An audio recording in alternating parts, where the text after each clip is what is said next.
Price Lord. இன்னைக்கு நம்ம topic boundary, எல்லை. நாம் ஒவ்வொருவரும் வாழ்வில் ஒளிர்வதற்கு வெளிச்சத்தை கொடுத்தவர் இறைவர். அதை உணர்ந்து நம்முடைய பொறுப்பை மதிப்புடனும் மரியாதையுடனும் புரிந்து கொண்டு பாதுகாக்க வேண்டியது நம் கடமை. நம் வாழ்வின் எல்லைகளை வரையறுத்துக் கொள்வது இன்றியமையாதது. இன்னைக்கு அதை பத்தி தான் பார்க்க போறோம். அதுக்கு முன்னாடி ஒரு குட்டி கதை. ஒரு கிராமம் இருக்கு. கிராமத்தின் எல்லையில் ஒரு திருச்சபையும் இருக்கு. அந்த திருச்சபை செல்வதற்கு 2 வழிகள் இருக்கு.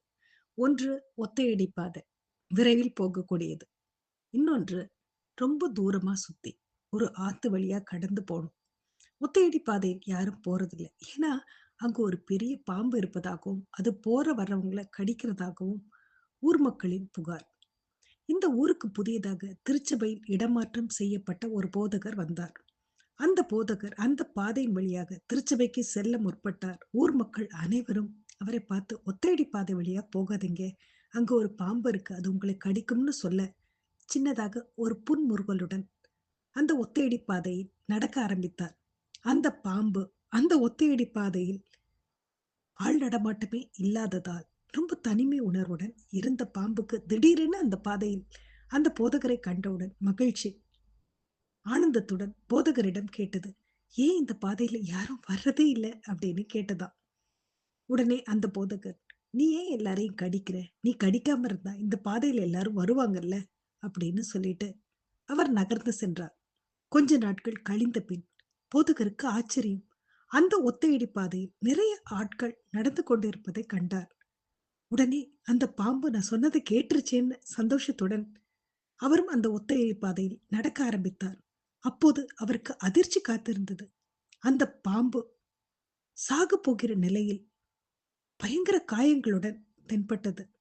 பாம்பிடம் கேட்டார், என்ன ஆச்சு அப்படின்னு கேட்டார். எல்லாரும் என்ன பாக்குறவங்க எல்லாரும் என்ன கல்ல கொண்டும் குச்ச கொண்டும் அடிக்கிறாங்க. நீங்க சொன்னதை தான் நான் கேட்டேன் அப்படின்னு அந்த பாம்பு சொல்ல, போதகர் உடனே, நான் உன்னை கடிக்க வேண்டான்னு தானே சொன்னேன், உன்னை சீர வேண்டான்னு நான் சொல்லவே இல்லையே. உனக்கு ஆபத்து வரும்போது உன்னை தற்காத்து கொள்ள நீ சீரியே ஆக வேண்டும். உன் உரிமை மட்டுமல்ல, அது உன் கடமையும் கூடன்னு சொல்லி முடித்தார். நமக்கு என்ன புரியுதுன்னா, பாம்பு தனக்கான எல்லைகளை சரிவர அறியாததால் யார் வேண்டுமானாலும் அடித்து உதைத்து துன்பப்படுத்தும் நிலைக்கு, ஏன் சாக கிடைக்கும் நிலைக்கு தள்ளப்பட்டதற்கு அதுவே காரணம் அப்படின்றது புரியுது. நாமும் கூட வாழ்வில் நமக்கான எல்லைகளை சரிவர வரையறுத்து கொள்ளலைன்னா யார் வேண்டுமானாலும் நம்மை காயப்படுத்தும் சூழலுக்குள் நம்மளும் தள்ளப்படுவோம் அப்படின்றது புரியுது. நமக்கான எல்லைகளை நாம் அறிந்து கொண்டால் யாரும் நம்மை காயப்படுத்தும் நிலையிலிருந்து நம்ம பாதுகாக்கப்படுவோம் அப்படின்றது புரியுது இல்லையா? எல்லைகளை குறித்து பைபிள் என்ன சொல்லியிருக்காங்க அப்படின்றத பார்க்கலாமா? அது நீதிமொழிகள் 4:23 இருக்கு. எல்லா காவலோடும் உன் இருதயத்தை காத்துக்கொள், அதனிடத்தில் நின்று ஜீவ ஊற்று புறப்படும் அப்படின்னு இருக்கு. எபேசியர் 4:26 நீங்கள் கோபம் கொண்டாலும் பாவம் செய்யாதிருங்கள், சூரியன் அஸ்தமிக்கிறதற்கு முன்பாக உங்கள் எரிச்சல் தனிய கடவது. நீதிமொழிகள் 25:28 தன் ஆவி அடக்காத மனுஷன் மதிலிழந்த பாழான பட்டணம் போலிருக்கிறான் அப்படின்னு இருக்கு. இன்று நம்ம பார்க்க போகும் நபர் பவுல். பவுல் தன் வாழ்வில் வரையறுத்த எல்லைகளை தான் நம்ம பார்க்க போறோம். தன் எல்லைகளை அறிந்தவராக, தன் நிலையை உணர்ந்தவராக அவர் இருந்ததை நம்ம பார்க்க முடியும். கடவுளால் தெரிந்து கொள்ளப்பட்டவர், வேதாகமத்தில் 13க்கும் மேற்பட்ட நிருபங்களை எழுதியவர், ஆண்டவருக்காக அநேக இடங்களுக்கு சென்று ஊழியம் செய்தவர். தன்னை அறிமுகப்படுத்தும் போது பாவிகளில் பிரதான பாவி அப்படின்னு சொல்றத நம்ம பாக்குறோம். அது மட்டும் இல்ல, எபேசியர் 3:8 பரிசுத்தவான்கள் எல்லாரிலும் சிறியவனாய் இருக்கிறேன்னு அவர் சொல்றாரு. அது மட்டுமா, 1 கொரிந்தியர் 10:23 அவர் தனக்காக வரையறுத்த எல்லைகளை நம்மளால உணர முடியும்.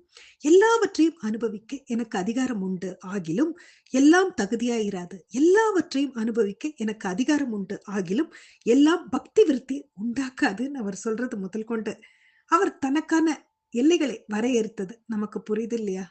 இரண்டாவதாக நம்ம பார்க்க போகும் நபர் சாலமன். தாவிதின் மகன், இஸ்ரவேலில் 3வது ராஜா, தேவனுக்கு பிரியமான ஜபம் செய்தவன், சாலமனின் ஞானத்திற்கு பெயர் பெற்றவன், தேவ ஆலயத்தை 7 வருஷத்தில் கட்டியவன், சங்கீதம், நீதிமொழிகள், பிரசங்கி, உன்னத பாட்டுன்னு பல நிருபங்களை எழுதியவர். இப்படி சொல்லிக்கிட்டே போனாலும் சாலமனின் வாழ்வின் பின்னடைவிற்கான காரணம் தனக்கான எல்லையை வகுக்க தவறியதே அப்படின்னு சொல்ல முடியும். அத பிரசங்கி 2ல நம்மளால பார்க்கவும் முடியும். என் கண்கள் இச்சித்தவைகள் ஒன்றையும் நான் அவைகளுக்கு தடை பண்ணவில்லைன்னு சொல்றது முதல் கொண்டு, என் இருதயத்திற்கு ஒரு சந்தோஷத்தையும் நாம் வேண்டாம் என்று விலக்கவில்லைன்னு சொல்றதையும் நம்ம பார்க்கிறோம். எல்லாத்துல இருந்தும் நமக்கு என்ன புரியுதுன்னா, நம் குற்ற உணர்வுடன் இருக்க வேண்டிய அவசியம் இல்ல அப்படின்றது புரியுது. நம் வாழ்வை கட்டுப்படுத்த மற்றவர்களுக்கு அனுமதி கொடுக்கக்கூடாது அப்படின்றது புரியுது. நம் வாழ்விற்கும் வீழ்ச்சிக்கும் நாமே காரணம் என்ற பொறுப்பெடுத்துக் கொள்ளணும் அப்படின்றது புரியுது. நாம் இதுவரை எல்லைகளை வரையறுத்துக் கொள்ளவில்லை என்றாலும், நாம் புதிய எல்லைகளை தெளிவாக வரையறுத்துக் கொள்வோமா? நம் எல்லை ஆரோக்கியமானதாக, தெய்வீகமானதாக, ஏன் திருப்திகரமானதாக இருக்கான்னு உறுதி செய்து கொள்வோமா? வாழ்வில் எதற்கு ஆம் சொல்லணும், எதற்கு இல்லை என்று சொல்லவும் பழகணும் அப்படின்னு புரிந்து கொள்வோமா?